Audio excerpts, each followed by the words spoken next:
Sveiki, mėlyjei, kurie klausotės mano pamąstymų, pasidalinimų, pamąstymų mintimis.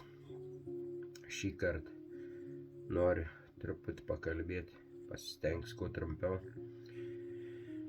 Paragino mintis žmonių, kurie komentaruose, kad aš išėjau, palikau katalikų bažnyčią, buvo tokių, truputį tokių žinučių,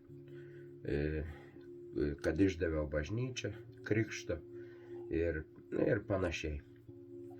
Tai ir jūs girdit, kad sako, ten sektą vadina, vienus sektantais, o kiti yra kaip ir bažnyčia, bažnyčios nariai. Tai aš meldžiausi, prašiau Dievo, kad duotų biškį supratimo daugiau ir paskaitinėjau Dievo žodį, šventą raštą ir ką radau, pasidalinti su jumis, ką sako Dievo žodis ir mums duotas protas, kuriuo turim vadovautis ir mąstyti. Ta protą irgi Dievas davė ir truputį paskaitysi šventą raštą ir pažiūrėsim, ką Dievo žodis sako.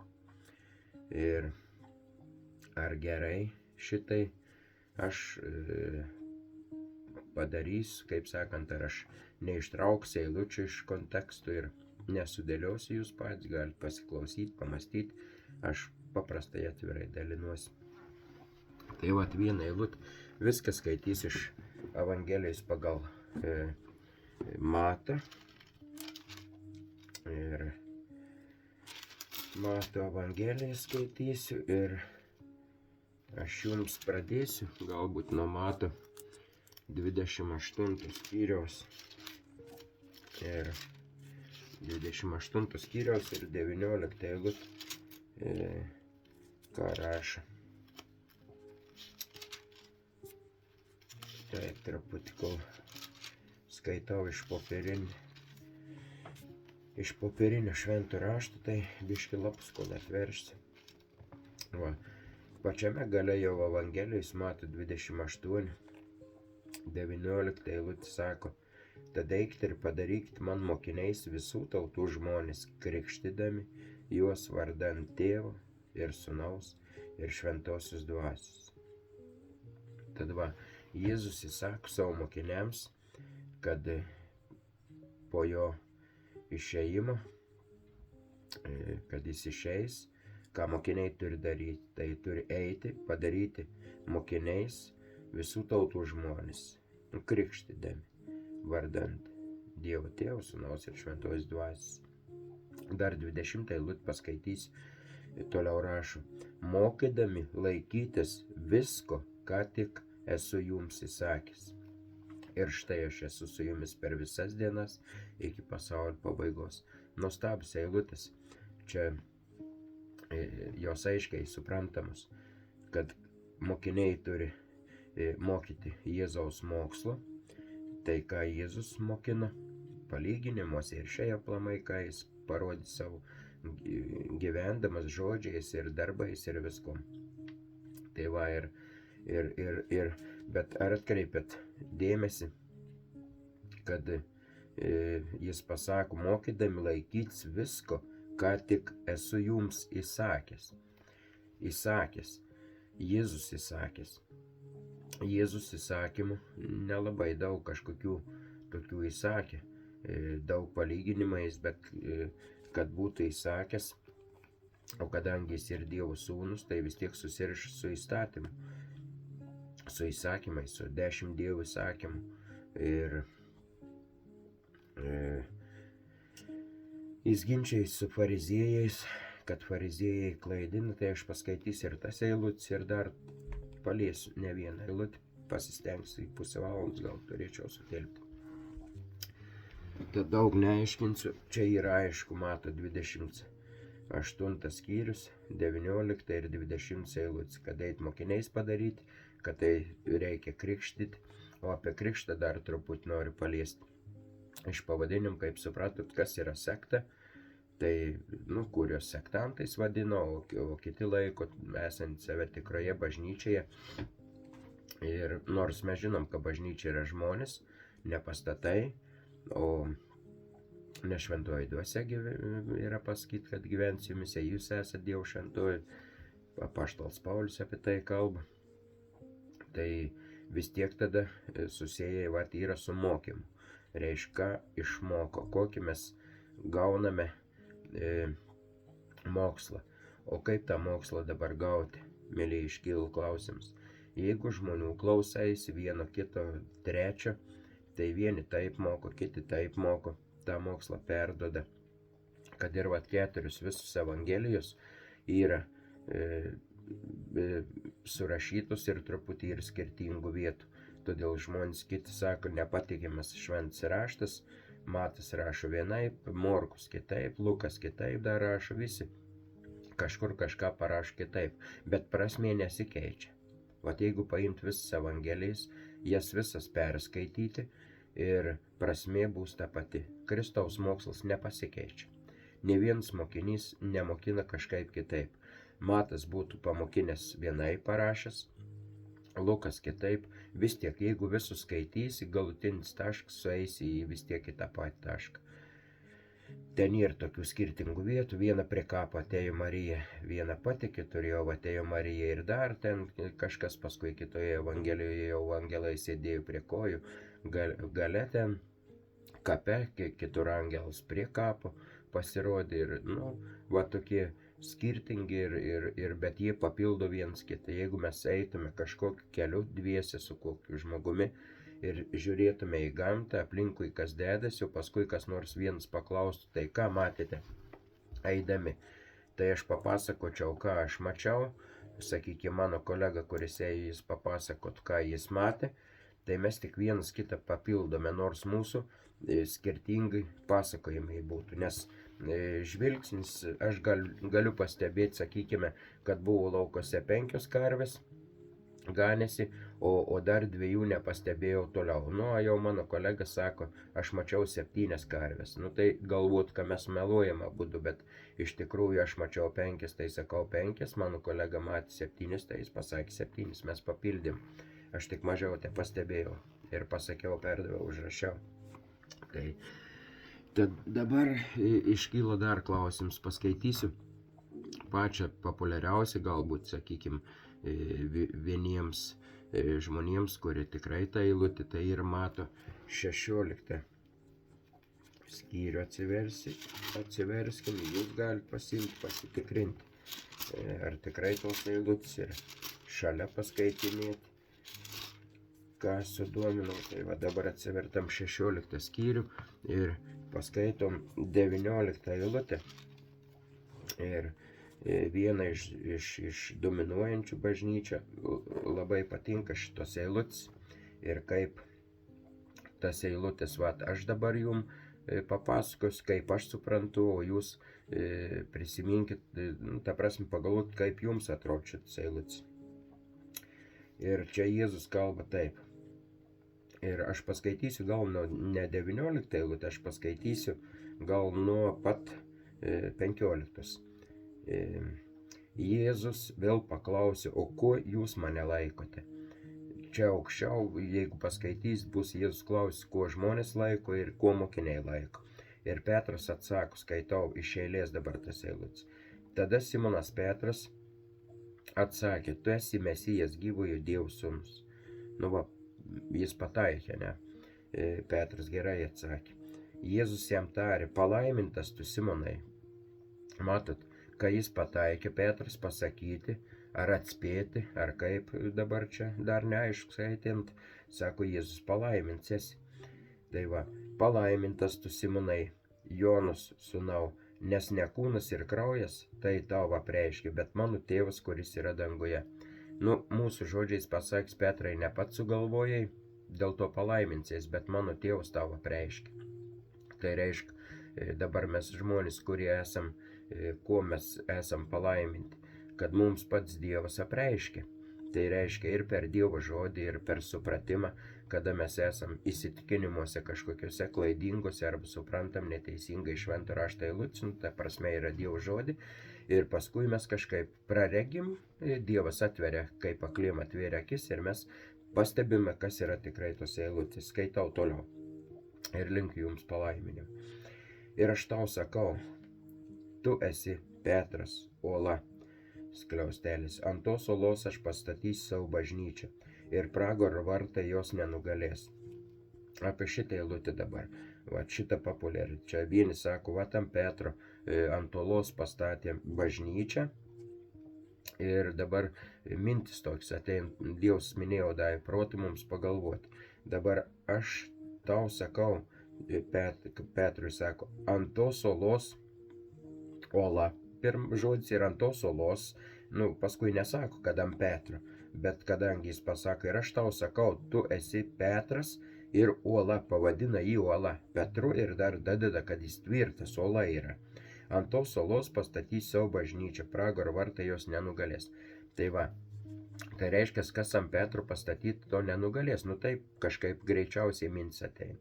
Bet iš tikrųjų reikia pažiūrėti viršuje, kur skaičiau eilutę, palaimintas tu Simonai Jonų sūnau, nes ne kūnas į kraujas tavo reiškia Petro kūnas į kraujas, kur dabar ir viskas, ir sukirmėjęs jau dulkėse, ir pavirtsi dulkės. Tai reiškia, ant dulkių nepastatys bažnyčios, manau, nes netgi pamats neišeina tvirtas padaryti iš dulkių. Reikia biškietesnio, kokio nors tokio mišinio, cemento galbūt. Tai dabar reiškia, ant kokios tos uolos tada pasiaiškinti reikėjo man, irgi pasiklausyti kitų dar, kas kaip supranta. Tai viską irgi susidėliojus, išeina supratimas toks, pasiklausyk jūs manęs ir dar pasiklausyk kitų žmonių ir patyrinėkit pats, paprašyk Dievo. Tai va, sako, palaimintis tu Simonai, ir sako, ant tos uolos aš pastatysiu savo bažnyčią, pragaro vartai nenugalės. Dabar apie nenugalėjim nekalbėsiu, bet ant tos uolos tai man išeina taip, kad palaiminėms Petrui aukščiau pasakytis, nes apreiškia jam tėvas, tai dabar tėvas, jeigu mums apreiškia, iš tikrųjų, kas yra Jėzus, nes labai daug visi kitaip atskirai mano, kas tas Jėzus.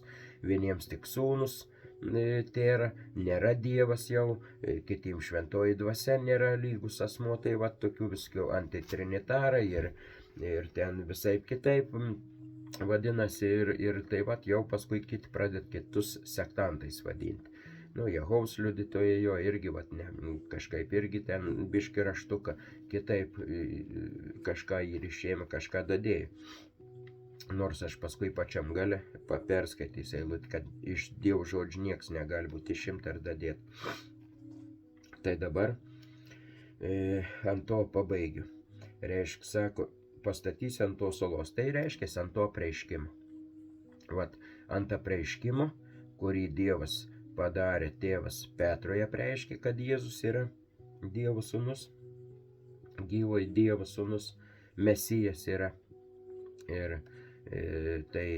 Ir ant šito apreiškimo ir pastatys bažnyčią. Tie žmonės, kurie yra įsitikinę, kaip ir Petras, kad Jėzus Kristus yra Dievo sūnus, gyvoji Dievo sūnus, ir ant šito apreiškimo stovi bažnyčia. Tie žmonės ir laikosi labai tvirtai, ten pamats yra nesugriaunams, nes jūs žinot, kad žmonės norėjo, kaip sakant, degino ir ant laužų ir visa kita, bet jie tvirtai laikėsi to mokslo išmokytų, jie tvirtai tikėjo Jėzumi Kristumi ir mirė netgi, neišsižadėjo savo tikėjimo to. Tai jokie pragaro vartai, kad į ką su jumis bedarytų, jūs numirsite, vis tiek jūs kūną tik sunaikins, bet jis, kad ateis prikelti, jūs gausit vainiką. Toliau. Ir toliau kalba. Tai dėl ko čia paliečiau, jo pragaro vartai nenugalės, tuo pačiu ir toliau skaitau. Tau duosiu dangaus karalystės raktus. Ką tu suriši žemėje, bus surišta danguje, ir ką atriši žemėje, bus atrišta danguje. Tai čia įdomu, jo, tau duosiu dangaus raktus, tau duosiu dangaus karalystės raktus. Pirmą jis prakalba apie raktus, paskui sako, ką tu suriši žemėje, bus surišta ir danguje, ir ką atriši žemėje, bus atrišta danguje. Dabar koks atrišims atrodo, vieni užkart sako, surišti ir atrišti, tai duoda išrišimą. Tai būna kaip ir nuodėmė atleidimą. Bet mes žinom, kad nuodėmes te gali tik vienas Dievas atleisti. Ir šitą eilutę galim pasinaudoti, kad, kažkur ir žmogus gali atleidinėti. Nors aš tos eilutės neskaitys, bet jūs galite atsirasti. Evangelijoje yra, kada Jėzus sako, Jėzų kaltina, kad jis atleidinėja nuodėmes ir sako, kaip tu gali būdamas žmogus atleisti nuodėmes. Jau fariziejai kaltino Jėzų, va tokiu, kaip tu žmogus būdamas, bet mes žinom, kad Jėzus ne tik žmogus buvo, bet ir Dievas. Todėl jis ir mirė už mus ir mums nuodėmes atleistis per Jėzų.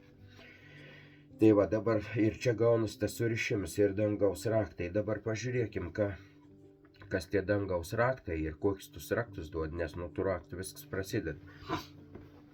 Paskaitykime Mato Evangelijai 23 skyrių. Paskaito Mato Evangelijais, tos pačios Evangelijais viskas. Mato 23 skyrius ir 13 eilutę paskaitykime. Čia žiūrėk dabar, įsiklausykit gerai. Vargas jums veidmainiai, rašto aiškintojai ir fariziejai. Jūs užrakinate žmonėms dangaus karalystę. Matot, kur Jėzus ginčijasi su veidmainiais rašto aiškintojais, su fariziejais, sako, jums vargas. Sako, jūs užrakinate žmonėms dangaus karalystę. Matot, ten sakė, duoda raktus, o čia jie jau turėjo raktus. Tai Jėzus iš ko paėmė raktus? Paėmė iš veidmainių rašto aiškintojų, nes iki Jėzaus fariziejai buvo mokytojai, kaip mes žinome, jie žmonės mokino, kaip reikia viską, kaip sakant, ką Dievas mokina, jie perdavinėjo, aiškino raštus, netgi va dabar aš irgi jums aiškinu raštą, jeigu aš klaidingai turiu supratimą, klaidingai suprantu ir kitiems sakau klaidingai, tada aš esu veidmainis, bet jeigu dar galima nesuprasti ir suklysti, tai dar ne taip baisu, gal ne toks vargas, kaip čia sako, vargas jums veidmainiai, nes turi veidmainiauti. Va, kad veidmainystė pasirodė, ten Dievas sako, pažinsit iš medį, iš vaisių ir taip toliau, visokių dar šventrašto eilučių, bet aš jų neskaitysiu. Ir dabar va čia aiškiai sako, vargas jums veidmainiai, rašto aiškintojai, fariziejai. Jūs užrakinat žmonėms dangaus karalystę ir nei patys neinate ir trokštančių jie patek neleidžiate. O ką neleid patek žmogui, ką surišia, ne? Žiūrėkit, paimkit žmogų, suriškite, jis viskas nebepajut, guli surištas, jis ne tik, kad į dangų nenueina, bet ir iš vis niekur nepaeina, nes jūs esate pririšę. Surišot žemiai klaidingų mokslų, žmogų išmokini klaidingo mokslo ir tu jį suriši. Jis gyvena pagal tą klaidingą mokslą. Ir kaip tas žmogus pateks į dangų, išmokyt klaidingai, suprasdams klaidingai, bet jis kitur sako, iškokit tiesos, tiesa padarys jūs laisvus. Populiarią eilutę, aš ją kiekvienam beveik paminiu savo pasidalinime. Tai va, tai reiškia, dabar man tai aiškiau susidėlioja, kad fariziejai klaidingai mokydami suklaidino žmonės ir tie žmonės yra surišti, jie kaip ir turi tuos raktus, tai va, o mokiniams pasakė, skaičiau, kad eikite ir padarykite vis pasaulio žmonės mano mokiniais. Mokydami, ką Jėzus išmokė, tai davė raktus tęsti tą mokslą, kada išmokini žmogų, pakrikštei Dievo Sūnaus ir Šventojos Dvasios, vardant Dievo Tėvo Sūnaus ir Šventojos Dvasios, ir tada žmogus Šventosios Dvasios vedamas, jis jau Dievas keičia jo charakterį, jis tiesiog kuo daugiau išmoksta, tuo daugiau charakteris keičia, žmogus keičiasi ir jis, kaip sakant, Dievas jį apvalo, duoda savo rūbus baltus. Yra tokių eilučių, kad ne pats mes jau čia viską padarom. Dabar dar noriu apie paliesti tą įstatymą. Grįšiu atgal į Mato 5 skyrių. Mato Evangelijos 5 skyrių. Ir paskaitysiu jums apie įstatymą. Kadangi dabar prakalbėjau 5 skyrių 17 eilutę, paskaitykime. Nemanykite, jog aš atėjęs panaikinti įstatymų ir pranašų. Nepanaikinti jų atėjau, bet įvykdyti. Aiškiau negali būti 17 eilutė. Nemanykite, jog aš atėjęs panaikinti įstatymų. Kokį įstatymą Jėzus atėjo nepanaikinti? Dabar sako, Naujas testamentas, Jėzus kažką pakeitė. O jis čia sako, kad aš atėjau nepakeisti, nepanaikinti įstatymų. Ir dar prideda pranašų. Apie kokius pranašus jis kalba? Pranašai tai yra Senojo testamento pranašai, kurie pranašavo Kristaus ateimą. Ir visus kitus pranašys. Ir Jonas yra paskutinė jo knyga. Ir apreiškimo knyga ir davė Jonui apreiškimus. Ir jis apreiškė mums, tai vat irgi pranašas jo. Tai vat žiūrėk, nemanyk, jog aš atėjęs panaikinti įstatymą ar pranašų, nepanaikinti atėjau, bet įvykdyti. Ir dar prideda, galim 18 eilutė, iš tiesų sakau jums, kol dangus ir žemė nepraeis, dangus ir žemė, kol nepraeis, paskaityk gerai, iš tiesų sakau jums, kol dangus ir žemė nepraeis, tai reiškia, praeis vieną dieną, pasibaig žemė ir dangus. Ne viena raidelė ir ne vienas brūkšnelis neišnyks iš įstatymų, viskas išsipildys. Dievo įstatymas išsipildys. Aš užverčiu šiuo momentu Bibliją ir dar truputį pakalbu. Tai reiškia, aiškiai pasako, jūs tas eilutės galite prasisukti vaizdą, atsisukti atgal, paimti ir patyrinėti šventą raštą, apie ką aš kalbėjau. Dabar įsakymas. Mes žinom pačius tas 10 Dievo įsakymų. Ne žydams apie maistą, kurį ir nors ten irgi yra gerai ir sveika parašyti, va Dievas žinojo, ką valgyt, ko nevalgyt, kas sveika, sako, ką valgom, tas ir esam. Jeigu prisivalgom dabar visokios chemijos daug, ne yra ten, tai vieni chemikalai ir vaikštam. Ir dabar aš trumpai paskaitysiu, va žiūrėkit, šventame rašte yra parašyta, kad žmogus gyvas ne vien duona, bet kiekvienu žodžiu, kuris išeina iš Dievo lūpų. Tai Evangelijai pagal Matą, taip pat 4:4 ir ketvirtas skyrius 4. Va. Ir dabar įsakymai, taip 10 Dievo įsakymai yra užrašyta Išėjimo knygoje 20 skyriui nuo 1 iki 17 eilutės. Aš tik pirmą įsakymą pasakysiu, koks yra tas įsakymas. Aš esu viešpats tavo Dievas, kuris išvedžiau tave iš Egipto žemės. Iš vergijos namų neturės kitų dievų, tik mane vieną. Va kažkas paėmė ir nukirto tą įsakymą. Neturės kitų dievų, tik mane vieną. Jeigu aš nukertu šitą įsakymą, sutrumpinu, neturės kitų dievų, tik mane vieną, aš nebesuprantu mokslo, koks tas dievas, kas čia prisistato, aš nežinau, apie kokį dievą. Neturės kitų dievų, tik mane vieną. O kas ten sako, man jau nebeaišku. Aš nežinau, jums gal suprantama yra, pavyzdžiui, perskaitai atėjęs kažkur parašyti, sako, neturės kitų dievų, tik mane vieną. O kas tą įsakymą duoda, jau aš nebežinau. Tai o čia, kodėl tas įsakymas būtent toks yra, aš esu viešpats tavo Dievas. Sako, aš esu viešpats tavo Dievas, mano Dievas reiškia, jūsų Dievas, kuris išvedžiau tave iš Egipto žemės. Čia kaip žydams jo išvedė iš Egipto žemės. Galėtų tuomi pasibaigti, aš nesu iš Egipto žemės išvestas, tai reiškia ne mano Dievas. Bet dar prideda iš vergijos namų. O žinot, o sako, kas daro nuodėmę, tas nuodėmės verks. Va čia jau pradeda sueit galai. Ir reiškia dar iš vergijos namų. Ir tada sako, neturės kitų dievų, tik mane vieną. Kas veda iš nuodėmės? Jėzus veda iš nuodėmės.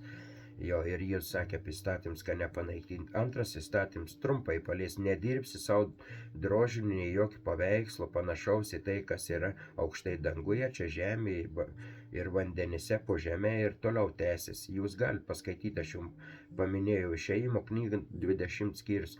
Tai 10 įsakymų, kurie buvo parašyti ant plokščių.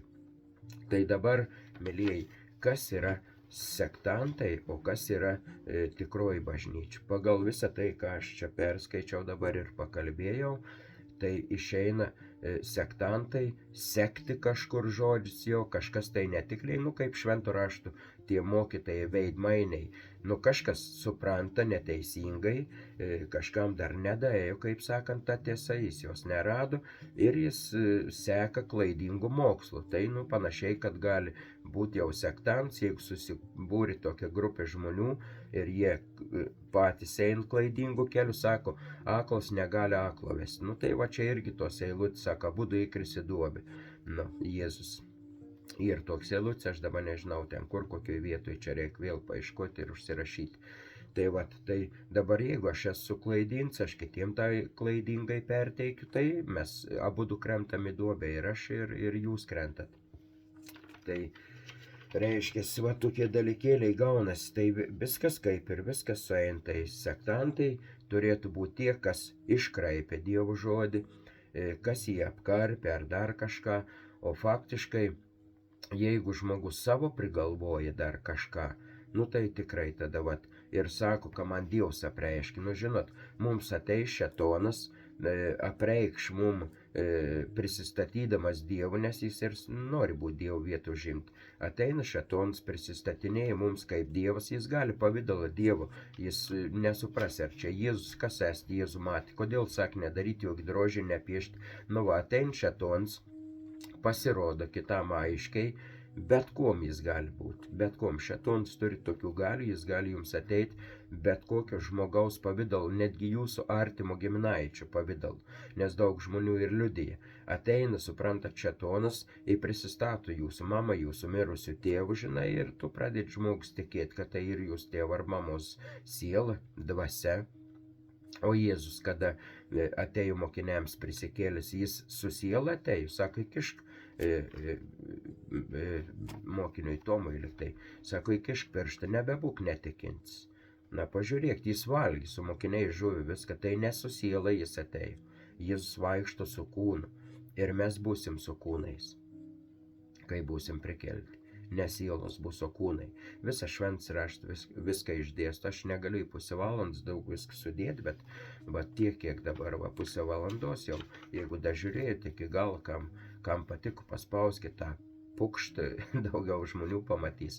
O jeigu dar komentarą parašysit, nu, įžeidinėjančių komentarų, YouTube'as neleidžia dėti, jei kas norės mane įžeisti, nu, rašysit, bet YouTube'as aš netrinu lauk, ne vienos žinutės. Tai vat, mėlyje, iki kitų sekančių susitikimų, kada vėl turės kažkokių minčių, pasidalinsiu. Nieko neteigiu aš pats, kad aš viską teisingai suprantu, aš tik tai savo mintimis pasidalinau, o jums jau spręst, mėlyje, ar aš bent į tą pusę kiek lenku, ar aš čia kažkur pats esu, kaip sakant, aklas ir krisim į duobę, kas patikės jau. Bet ne manimi reikia tikėti ir ne kitais žmonėmis reikia tikėti, o reikia tikėti šventų raštų, bet reikia pradėti suprasti tą šventą raštą.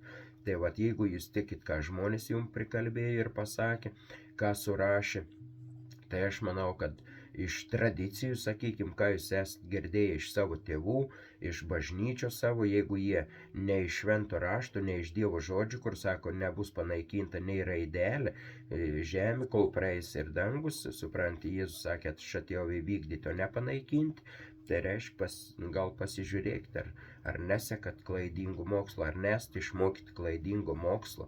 Ir dar krikštą galėčiau trumpai paliesti.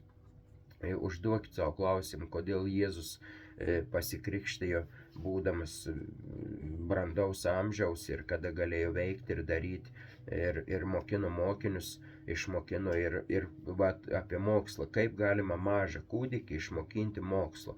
Man buvo parašyti komentarus, kad aš išdaviau krikšto bažnyčią ir aš atrašiau, kad aš to mokslo, aš nežinau jokio mokslo, mane pakrikštė, man pasakė, įtraukė kažkokius sąrašus, nežinau ten ir viskas, aš turėjau priklausyti, labai patogu.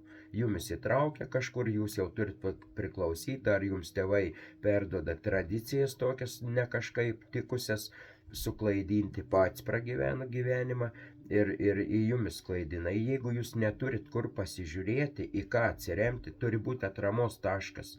Į ką remtis, iš kur imti informaciją, kur patikime informaciją. Prisiklausau 10 youtuberių ar 21 taip kalb, kits taip, Vaidas kalb vienaip, kažkas dar kitaip kalbėsi, visi liktai į savo supratimą, aš tiesos nešėsias, aš žinau. Žinot, mes turim kiekvien savo tiesą ir kiekvien savo supratimą. Tai va, šventa raštas yra tiesa. Dievo žodis, Jėzus sako, aš esu tiesa, gyvenimas ir kelias. Va. Ir aš dabar, ką aš pasakiau, aš nieko nenoriu teikti. Aš tik tai mintimis dalinuosi ir viskas. Ką kartais nebūčiau paskui kaip tie fariziejai, nesuklaidinčiau žmonių. Tai vat, mylėjai, kaip tik dar 15 sekundžių atsisveikinu, pusę valandikės. būsiu įtilpęs, matot, ačiū viešpačiui Dievui, te laimina visas jumis Dievas, te duoda jums supratimą ir tegu šventoji dvasia jūs įtikina. Ne mums žmonėms įtikinėti, žmonės įtikinti ant apreiškimo. Tegu Dievas kaip ir Petrui, kad sako ne kūnas ir kraujas, vat aš esu kūnas ir kraujas. Žinot, nieko, tas kūnas ir kraujas vieną dieną pasibaigs. Sunyks, išnyks į dulkes. Ir aš dulkė nelabai kažką galiu padaryti, bet jeigu pas manęs atėjo Dievas, jeigu Dievas man kažką apreiškia ir aš esu teisingam kelyje, aš galiu pasidalinti, kokį tik tai tą kelią einu, o jums, mėlyjei, spręsti. Tad iki pasimatym, te padeda jums šventoji dvasia Dievas suprasti ir suvokti Dievo žodį. Iki pasimatym.